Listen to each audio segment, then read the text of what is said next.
Ja tere kõigile Korvpall24 portaali lugejatele ja meie saate vaatajatele. Oleme siis teise saatega Milanost eetris.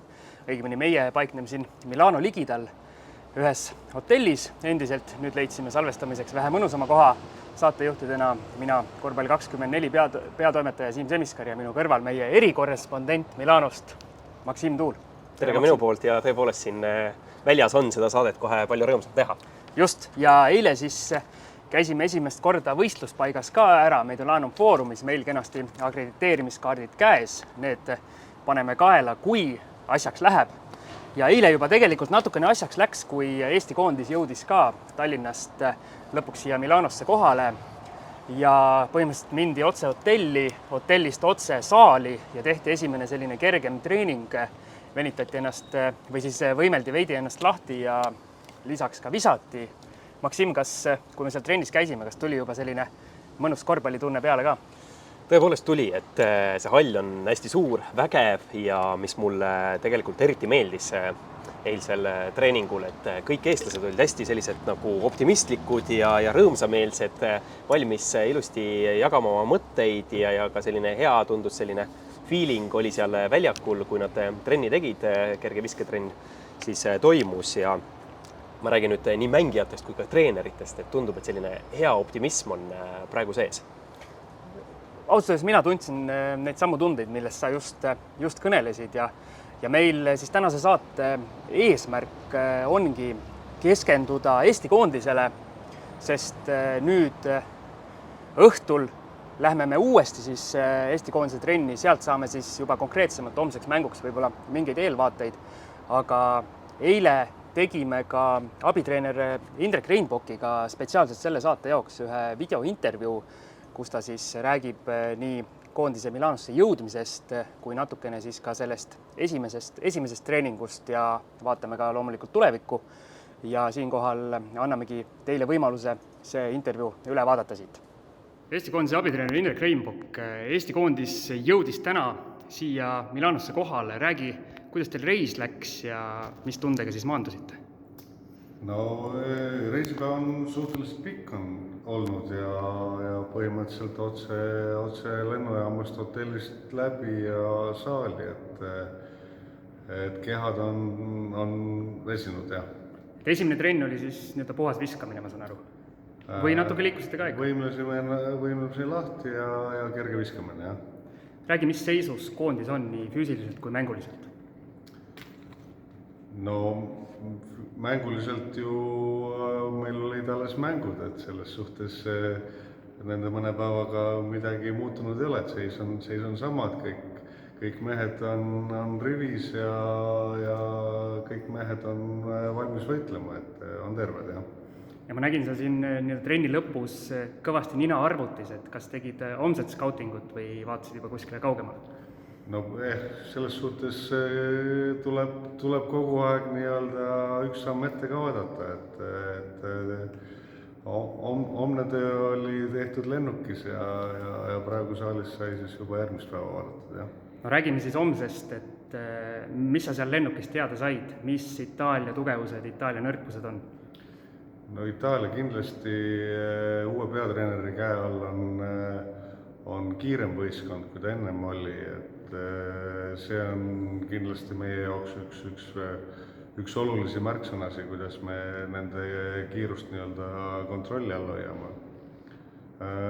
Ja seal on kvaliteeti, et Melli kindlasti 5 positsiooni peal annab neile hoopis teistmoodi dimensiooni kui ennem, kui neil olid klassikalised tsentrid.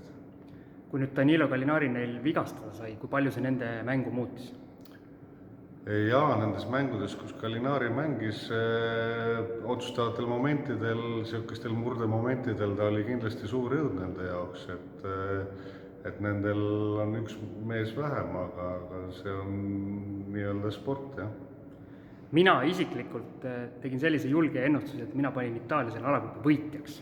Kas ma tegin väga rumala lükke?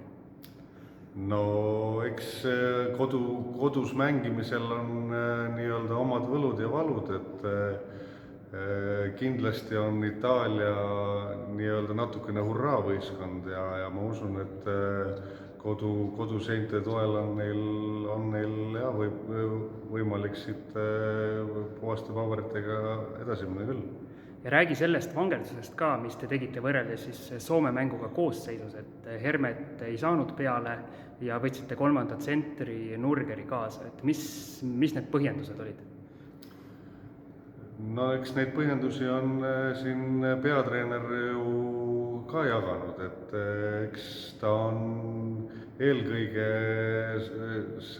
selliselt põhjendatud, et kui tsentritest kellegiga midagi pika turniiri jooksul juhtub, siis seal oleks meil esmatähtis, et meil oleks nii-öelda varukäik olemas.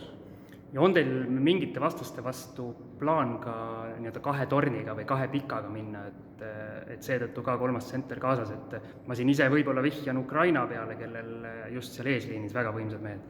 Jaa, neid koosseisu otsuseid, et eks me need teeme vastavalt vastasele ja me oleme mänginud erinevaid stsenaariume läbi, et ka 2 pikaga me oleme proovinud tegelikult siin nii kontrollmängudes kui ka World Cupi mängudes mängida.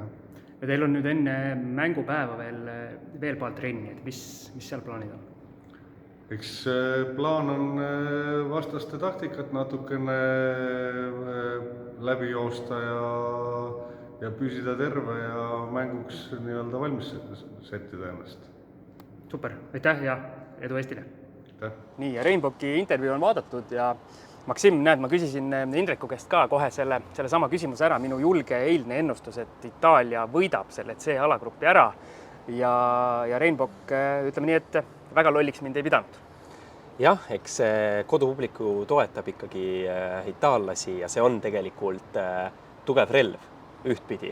Teistpidi loomulikult me teame, et alati kodupublik paneb ka suuremad pinged peale ja seal võib mingi läbipõlemine tulla, aga tundes ikkagi natukene itaallasi, siis ma arvan, et nad kütavad ennast niimoodi üles, et sealt igal juhul vägevad esitused tulevad, aga samas, et mitte nüüd väga negatiivselt ka sellele mängule minna, siis rääkisin eile ka Henri Trelliga ja tema ütles, et Eesti koondis ongi siia turniirile ju tulnud sisuliselt üllatajana ja miks mitte siis neid tugevaid nii-öelda hammustada ja üllatada. Ja Henri Trelli usutust, mille sa tegid temaga, saab varsti lugeda siis ka Korvpall24 portaalist ja juba hommikust saadik ripuvad meil üleval füsioterapeudi Priit Lehismetsa intervjuu ja ka Kaspar Treieriga usutus, kes siis on ka ikkagi vaatamata oma sellele käevigastusele Milanos tiimi delegatsiooni liige Westbandi tõlgiks, kuna Itaalia keelega mehel on väga hästi. Jah, ja eile mul tegelikult seal treeningul õnnestus veel rääkida ka Siim-Sander Venega ja tema ka ikkagi tõi esile, et Itaalia kindlasti ikkagi tugev on, vaatamata sellele, et nüüd Danilo Gallinari sai vigastada, aga et ühtpidi justkui jäädi sellisest liidermängijast ilma, aga on võimalus, et siis keegi teine esile kerkib ja väga ühtlane ikkagi Itaalia koondis on ja tegelikult Siim-Sandriga ka puudutasin seda teemat, et mees on natukene olnud hädas siin visketavusega viimastes mängudes ja mees ütles, et jah, et treeningul nüüd eile õhtul juba sopsasid visked paremini kui viimastes mängudes ja kui õigesti aru sain, siis ikkagi natukene jalad Siim-Sanderile nagu häda teevad ja ta ütles, et siin eks viimastel paaril päeval füsioterapeudid peavad veel kõvasti vaeva nägema, et need korda saada.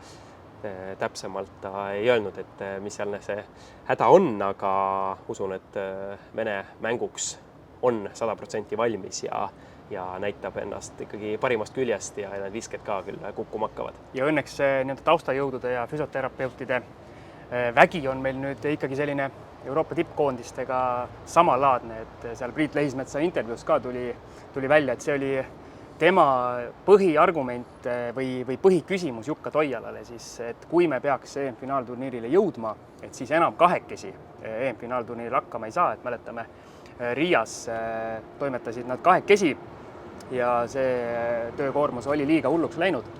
Ja kui sa siin Indreku käest tegelikult küsisid, et ka seda, et miks siis võeti kaasa Nurger, mitte Hermet, et mul tegelikult avanes korraks võimalus ka Jukka Toiala käest veel üle küsida ja tema ütles, et tema seda teemat ikkagi pikemalt lahkama ei hakka, et kui ta ütleks, et Nurger on milleski parem, et siis justkui solvaks Hermetit ja samas tegelikult ju Hermet jällegi on teistes asjades parem, et ikkagi väga erinevad mängijad ja lihtsalt nende otsus oli selline ja hetkel ta sellist pikemalt seda tausta ei avaks.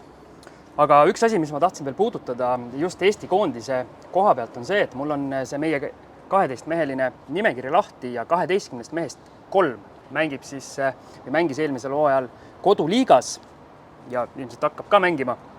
Et need on Sten Sokk, Martin Torbek ja Kristjan Kitsing ja ülejäänud mehed mängivad kõik välismaal.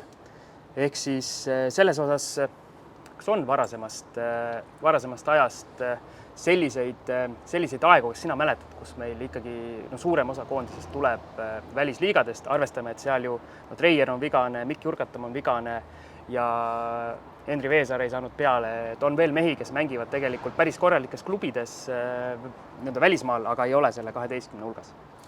Jah, et selles mõttes meil on päris hea seis, et mängivad siis mitte lihtsalt välismaal, vaid mängivad ikkagi tippliigades, omavad seal ikkagi arvestatavat rolli.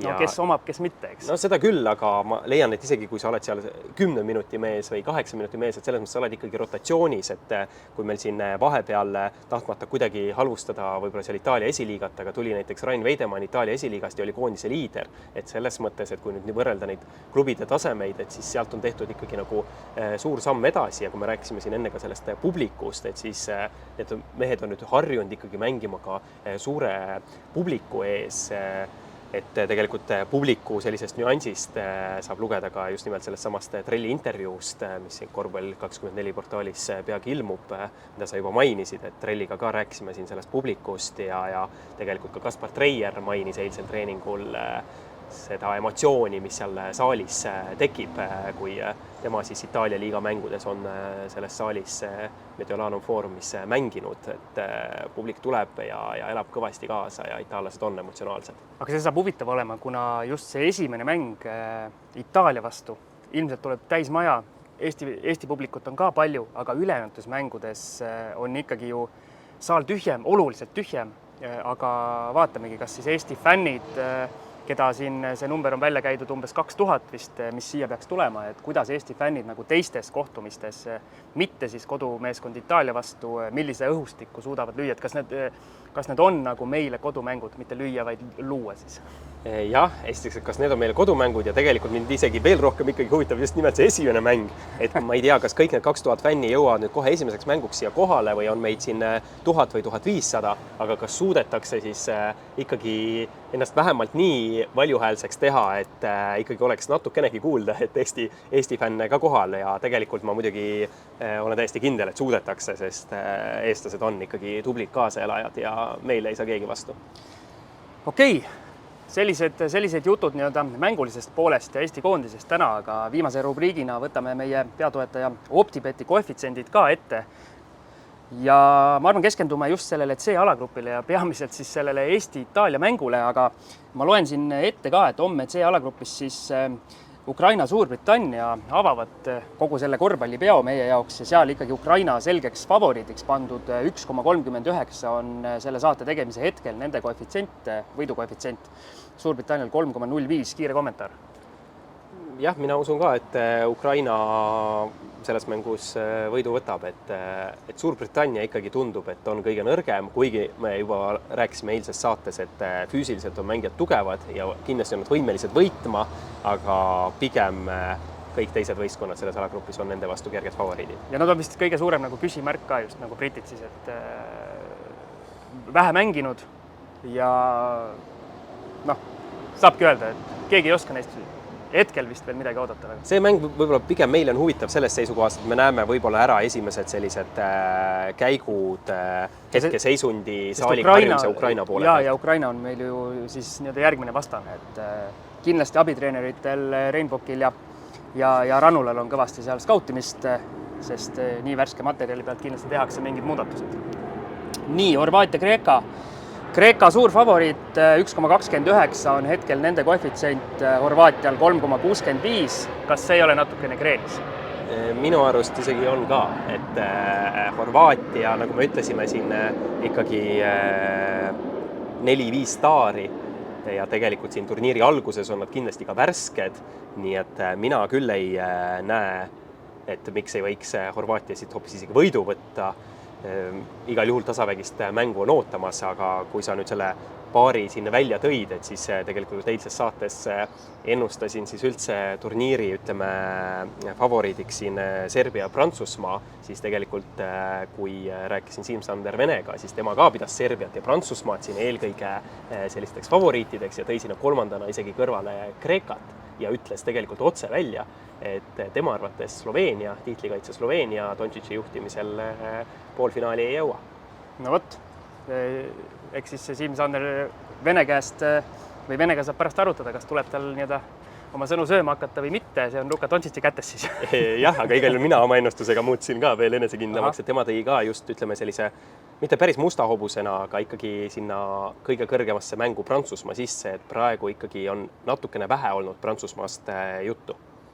Okei, ja siis muidugi see õhtune maiuspala Itaalia-Eesti ja no siin olgem ausad, mingit varianti Eestile ei ennustata, hetke koefitsiendid Itaalial 1,06 ja Eestil 9. No siia võiks öelda ainult ühte asja, et meenutada 29 aasta tagust EM-turniiri ehk siis Saksamaal 93. Minul oli see esimene EM-turniir, mida ma niimoodi pingsamalt jälgisin. Ma mõtlesin, mida sa koha peal jälgisid? Ei, koha peal ei jälginud, aga pingsamalt jälgisin ja siis ju Eesti korraldajamaad Saksamaad avamängus võitis. Mäletatavasti Saksamaa tuli hiljem Euroopa meistriks, aga miks mitte alustada samamoodi suure üllatusega ja võiduga kohe korraldajamaa vastu. Ja kui Itaalia hiljem tuleb Euroopa meistriks, siis minu ennustus osutub ka päris täpseks. Jah, nii et win-win, nagu öeldakse. Jah, aga selge, need asjad on läbi käidud. Tõmbame tänaseks otsad kokku, vabandame, kui siin üle lennukid meie väga tarka juttu kuulata segasid, aga midagi teha ei ole. See on Milano, see on Itaalia, siin juhtub selliseid asju, ei saa neid kontrollida. Ja täname ka kõrval olevat, ma ei tea, koerapoodi, kes lubas meil oma ilusa mööbli peal selle saate salvestada. On nii, Maksim? Just nii, et igal juhul Itaalia on suurepärane ja loodame, et suurepäraseid emotsioone saame ka siit. Nii et kohtumiseni homme. Just, ja enne kui järgmine lennuk tuleb, siis tšau!